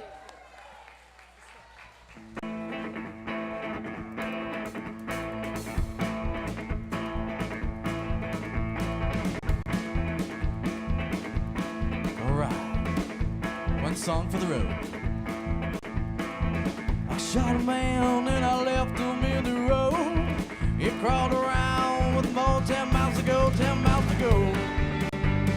Shot a man and left him on the road.